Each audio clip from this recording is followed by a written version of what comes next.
The digital connection. The notification chimed just as Oliver finished sketching the final venation pattern on his Monstera illustration. Another comment on his post in the Nature's Lens forum. He stretched his fingers, cramped from 6 straight hours of detailed work, and clicked to expand the thread. The anatomical accuracy in your botanical illustrations adds so much depth to understanding these ecosystems. I've been trying to capture the sonic landscape of rainforests for years, but never fully appreciated how the plant architecture influences sound dispersal until seeing your work. Oliver smiled at the thoughtful comment from user EchoHunter92. Natalie, according to her profile. Unlike the usual generic compliments, she had understood exactly what he was trying to accomplish with his technical illustrations. He clicked through to her profile, finding recordings of ambient natural soundscapes she had engineered and mixed. Pressing play on one titled Dawn Chorus Olympic Peninsula, Oliver closed his eyes as the layered sounds transported him from his cramped Portland apartment to the misty forest. He typed a response. Your recording captures exactly what I'm trying to illustrate. The interconnectedness of everything. The way you've isolated that woodpecker in the background while maintaining the contextual sounds is remarkable.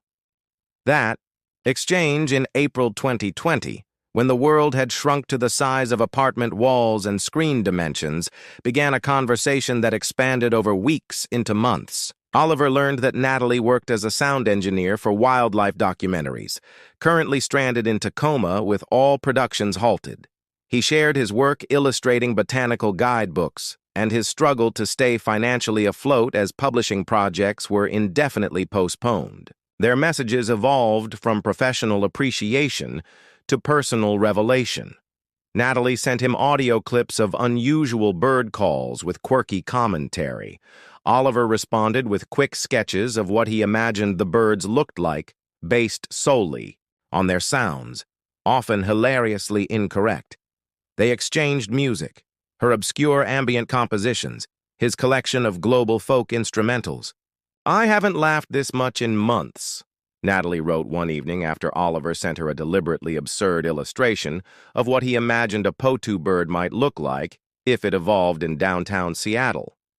Their first video call happened almost by accident when Oliver needed her expert opinion on a soundscape installation he was designing for a virtual exhibition.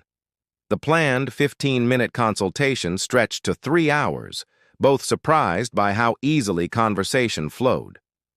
You don't look anything like I imagined, Natalie had said, studying his lean face, amber eyes, and the unruly dark curls he'd let grow wild during quarantine. Is that disappointment I hear? He'd teased. Adjustment, she corrected with a smile that transformed her serious expression. Your voice matches your face better than I expected. Soon, their digital connection became a sanctuary amid isolation. Evening video calls became ritual as they cooked parallel dinners in separate kitchens. Oliver found himself arranging plants and artwork within his camera frame before their calls. Natalie occasionally appeared with newly dyed streaks of blue or purple in her chestnut hair. As restrictions gradually lifted and the world cautiously reopened, their conversations shifted toward possibilities. The Olympic Peninsula Botanical Garden is reopening next month, Oliver mentioned during a late-night call. I've been commissioned to update their visitor guide illustrations. The silence that followed contained a question neither had directly asked. Tacoma isn't far from there, Natalie finally said, her voice carefully neutral. About an hour, I think.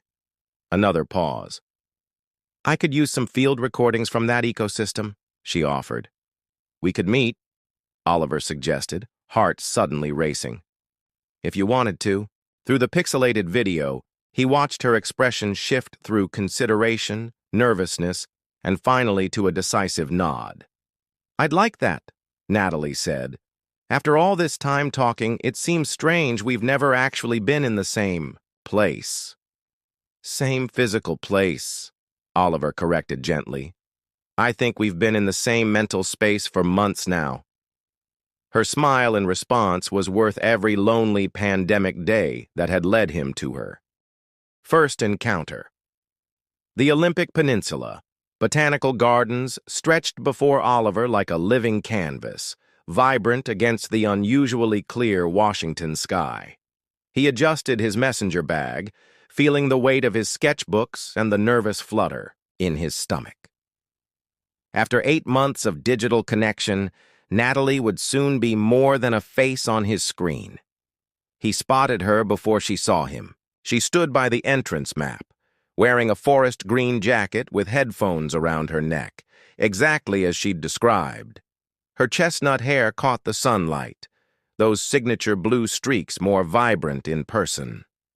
Oliver paused, suddenly aware of how this moment marked a transition from the safe distance of screens to the unpredictable intimacy of physical presence. When Natalie turned and saw him, her serious expression broke into a radiant smile that made his steps falter. She raised her hand in a small wave, and the familiar gesture from their video calls somehow bridged the digital and physical worlds. "You're taller than I expected," were her first words, spoken with the voice he'd grown to associate with late night. Confidences, but now unmediated by digital compression. "And you're exactly as I imagined," he replied, resisting the instinct to hug her, unsure of appropriate greetings in this post-pandemic, newly acquainted reality. They fell into step along the winding paths with surprising ease, as if their months of conversation had established a rhythm that translated seamlessly to physical proximity. Oliver pointed out rare specimens he planned to illustrate, while Natalie closed her eyes occasionally, focusing on specific bird calls or the rustle of leaves. "Listen," she said suddenly, touching his arm lightly to halt their progress. "That sound? Like water dropping into a metal bowl? That's a varied thrush. They're declining in numbers, but this garden must have the right habitat." Oliver closed his eyes as instructed, hearing what he would have missed without her guidance. When he opened them, he found her watching him with a curious intensity. "You actually listened," she said, sounding surprised. "I always listen to you," he responded simply. The botanical gardens became their playground as professional interests merged with personal discovery. Oliver learned that Natalie gesticulated enthusiastically when explaining sound frequencies. Natalie discovered that Oliver unconsciously hummed when concentrating on sketching. They shared a packed lunch on a secluded bench overlooking the Japanese garden section, their conversation flowing as effortlessly as it had through screens, but enriched by shared glances and the synchronization of their movements. As afternoon mellowed toward evening, they wandered to the garden's coastal section, where a boardwalk extended over a restored wetland area. The setting sun painted the sky in watercolor hues that reflected in the still water below. "I've been recording this exact light transition for years, but I've never just watched it," Natalie admitted, leaning against the railing. "Sometimes we get so caught up documenting beauty that we forget to experience it," Oliver said, his gaze fixed not on the sunset, but on the way it illuminated her profile.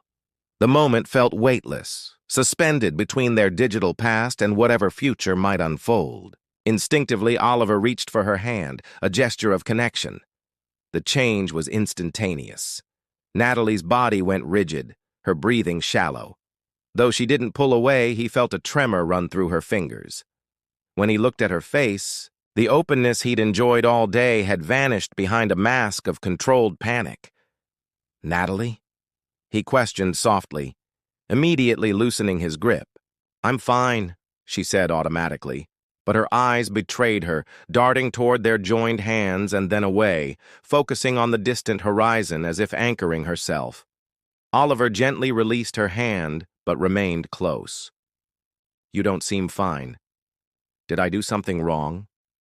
The silence stretched between them, punctuated only by the distant call of waterfowl and the soft lapping of water against the boardwalk pilings. Finally, Natalie drew a deep breath. "It's not you," she said, her voice barely audible. "It's just Certain things trigger memories I'd rather not revisit. Understanding dawned gradually. In all their conversations about work, interests, family, and dreams, they had skirted around past relationships. Oliver had assumed it was natural reticence. Now he recognized it as deliberate avoidance. "We can talk about it," he offered. "Or not. Whatever feels right." Natalie turned to face him fully, vulnerability and strength mingling in her expression. "Maybe we should. Just not here." As they walked back toward the garden exit, they maintained a careful distance. The easy rhythm of their day had been disrupted, but something more profound had taken its place. An unspoken acknowledgement that real connection required navigating not just shared interests, but hidden wounds. Near her car, Natalie paused.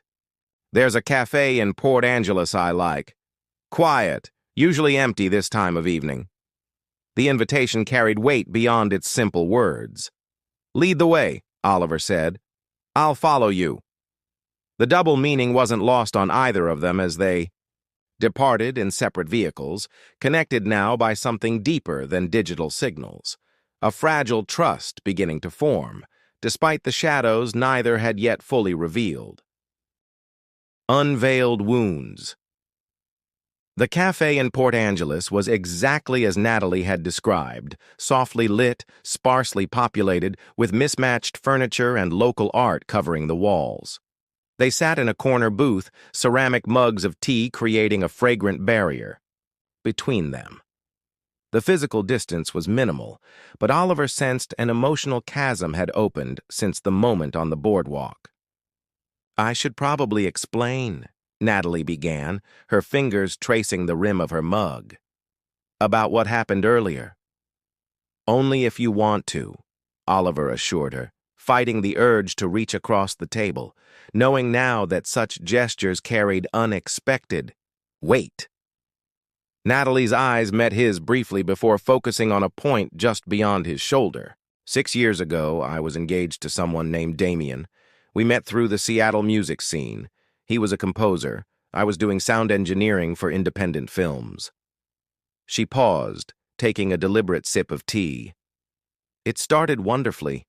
Creative, collaboration, shared ambitions, the works. He was charming, attentive, until he wasn't." Oliver remained silent, giving her space to continue at her own pace. "The control began so subtly I didn't recognize it. Suggestions about my appearance became critiques. Professional opportunities he'd protect me from because they weren't good enough. Friends he found reasons to dislike." Her voice remained steady, but her knuckles whitened around the mug. "He'd apologize after arguments by taking my hand exactly as you did today. Gentle, seemingly loving. Then use that physical connection to pull me back into his orbit." The implications settled heavily between them. Oliver felt a knot form in his stomach at the thought of his innocent gesture triggering such memories. "It never escalated to physical violence," Natalie continued, answering the question he wouldn't ask. "The damage was psychological. By the time I left, I didn't recognize myself. I'd stopped making my own music, lost connection with colleagues, doubted every decision." She finally looked directly at him. "I've spent 4 years rebuilding my sense of self. But apparently, some reactions remain hardwired." "Thank you for telling me," Oliver said softly. "And I'm sorry my gesture brought that back." "Don't apologize," she said firmly. "You couldn't have known. And honestly, my reaction surprised me too. I thought I'd processed all this." "Healing isn't linear," Oliver offered. "At least that's what I've found." Something in his tone made Natalie look at him, questioningly.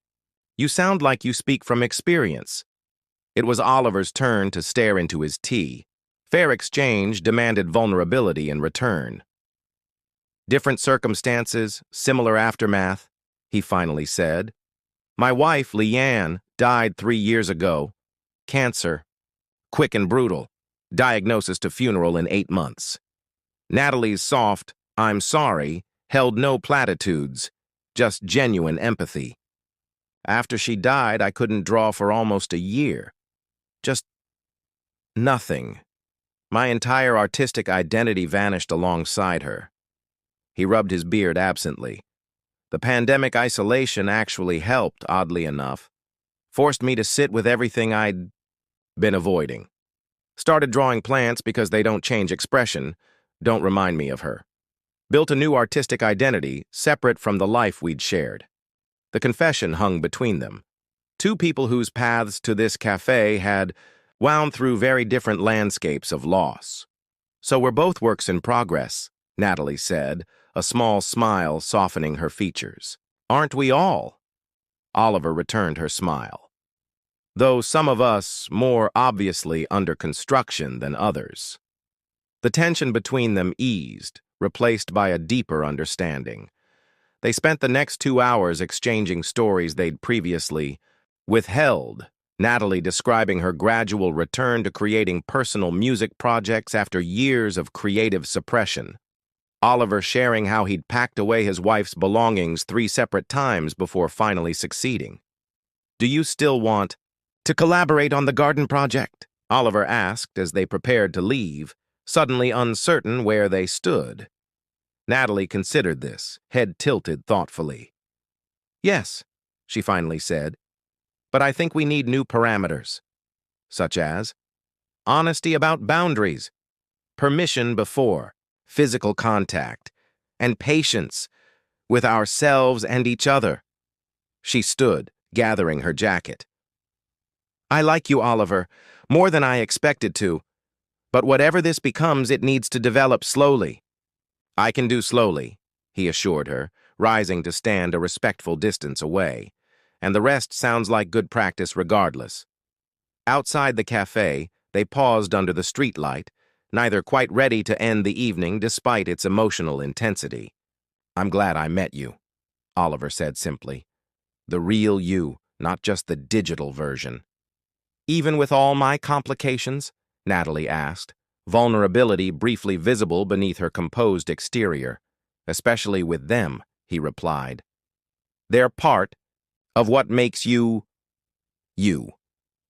They parted without physical contact, but with a connection that transcended touch, a foundation of shared truth upon which something genuine might carefully be built. Gentle steps. The Olympic Peninsula Botanical Garden project became their shared territory over the following weeks. Every Saturday, they met among the carefully cultivated wilderness, Oliver sketching plant specimens, Natalie recording ambient soundscapes. Their collaboration evolved naturally. He incorporated sound wave patterns into his illustrations. She composed audio guides timed to complement his visual narratives. They established clear boundaries that became their own language of respect. Green light meant comfort with proximity. Yellow light signaled a need for space. Some days, Natalie remained firmly in yellow territory. Other days, she initiated small moments of contact, a tap on the shoulder, a brief touch to direct his attention to a particular plant specimen. I brought something for you, Natalie said one rainy afternoon as they sheltered in the garden's glass conservatory. She pulled a small device from her bag. It's a specialized microphone that can detect ultrasonic frequencies like bat echolocation or certain insect communications. I thought it might inspire new dimensions in your illustrations. Oliver accepted the gift with genuine delight. This opens up a whole world of possibilities. Thank you. You mentioned once that you wanted to draw the invisible, she reminded. Him. Now you can at least hear it. The exchange characterized their evolving relationship, thoughtful gestures that acknowledged each other's creative aspirations without applying pressure. Oliver reciprocated the following week with botanical pigments he'd prepared from garden specimens, knowing Natalie had mentioned wanting to paint the wooden casings of her recording equipment. Beyond their Saturday garden meetings, they established new rituals. Wednesday evening video calls continued, now enhanced by their physical acquaintance. Sunday mornings brought parallel creativity sessions, where they worked on separate projects while connected via video, sharing occasional observations, or simply existing in companionable silence. One such Sunday, Natalie noticed Oliver repeatedly rubbing his wrist, wincing as he detailed a particularly intricate fern illustration. "How long have you had that pain?" she asked. "It comes with the territory." He dismissed. "Occupational hazard of detailed work." Natalie's frown deepened. Damien used to say that about his hearing damage, like suffering was an inevitable part of creative work. She hesitated. "I've learned it doesn't have to be." The mention of Damien, rare in their conversations, underscored her concern. The following weekend, she arrived with wrist braces, ergonomic pens, and reference materials on preventing repetitive strain injuries. "Green light?" she asked quietly, holding out her hand. When he nodded, she gently took his arm, demonstrating stretching, techniques she'd researched. The casual intimacy of the moment, her fingers carefully manipulating his wrist, her concentration on his well-being, affected Oliver more deeply than any romantic gesture could have. "Thank you," he said, voice unexpectedly rough with emotion. Natalie looked up, momentarily confused, then understanding dawned. "You're not used to being taken care of, are you?" "Not since Leanne," he admitted. "I forgot how it feels." The garden project neared completion as summer reached its zenith. Their professional collaboration had proven so successful that the garden director commissioned them for additional installations, interactive exhibits where visitors could both see and hear the ecosystem's interconnections. During a planning session in Oliver's Portland apartment, Natalie noticed a closed door he'd never opened during her previous visits.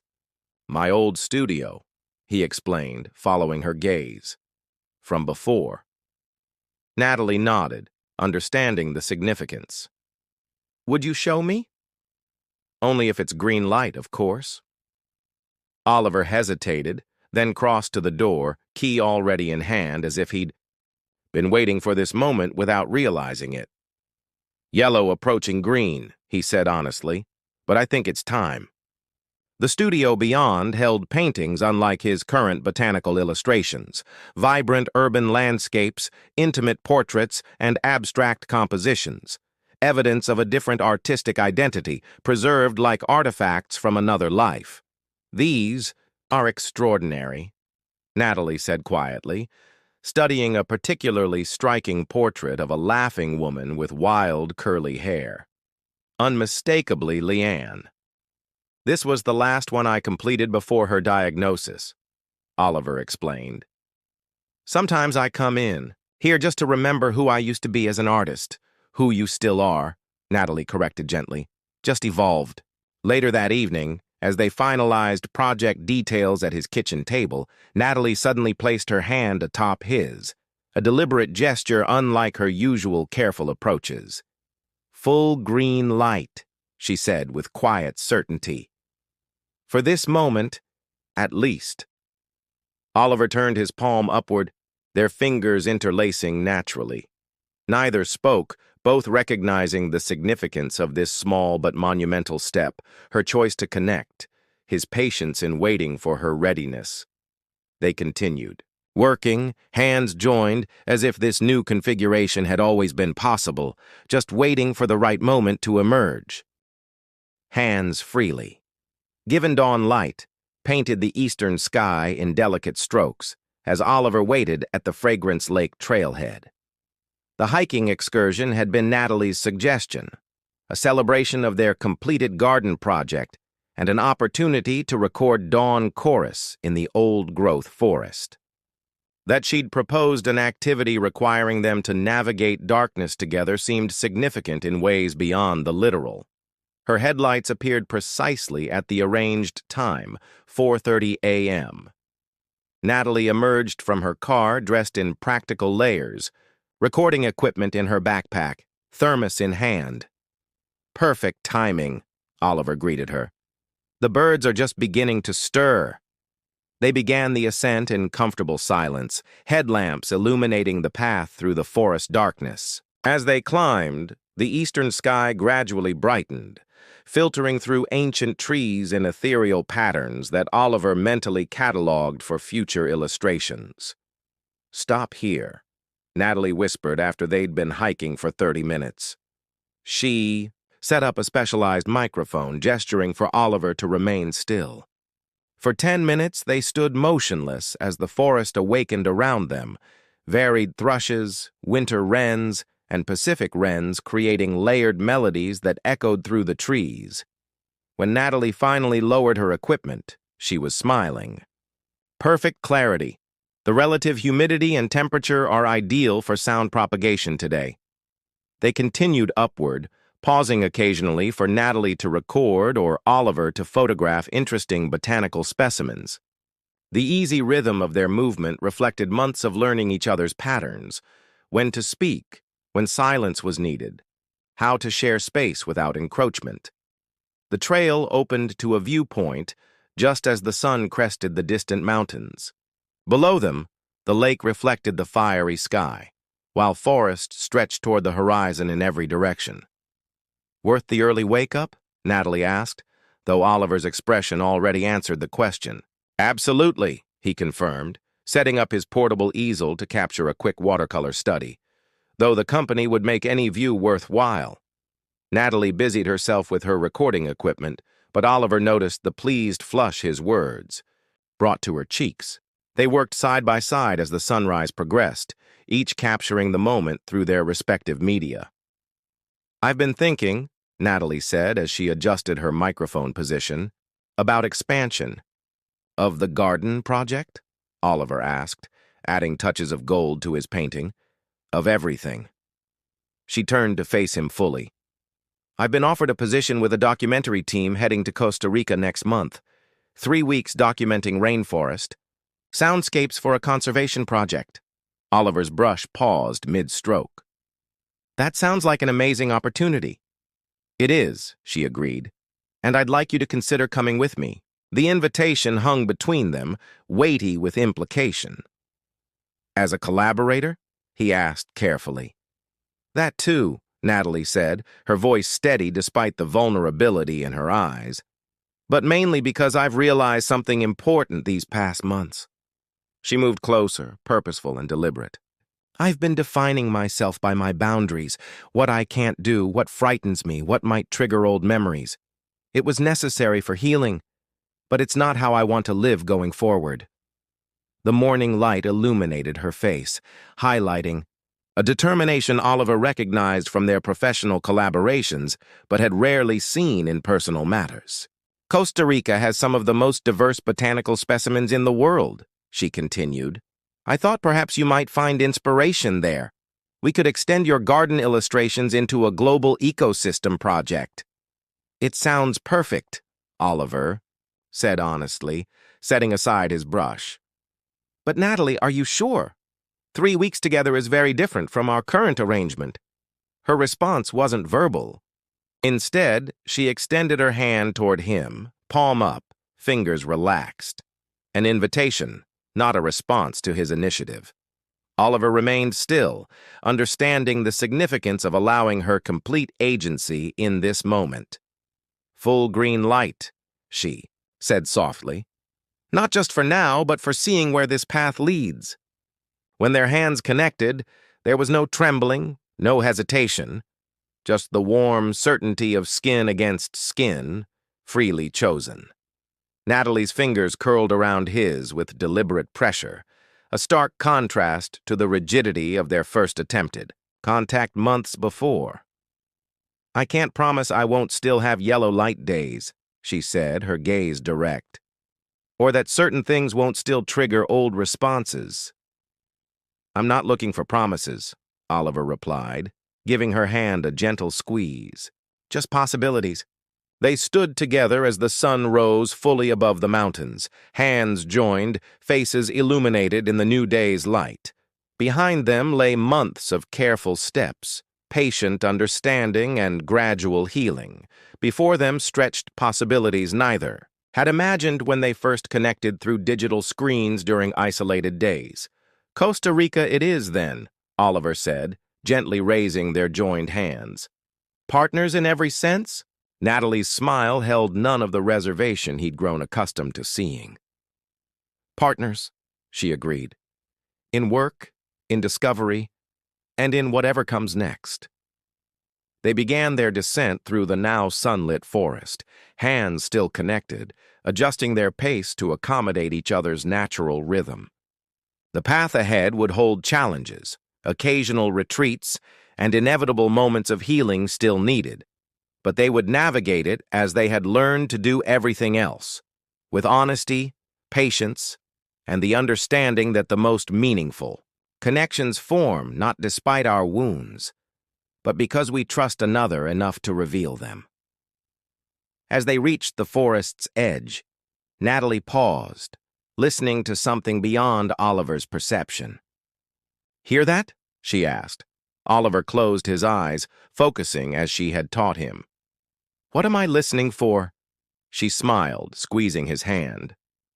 "The sound of two paths becoming one." And though he couldn't hear it exactly as she did, he understood perfectly what she meant.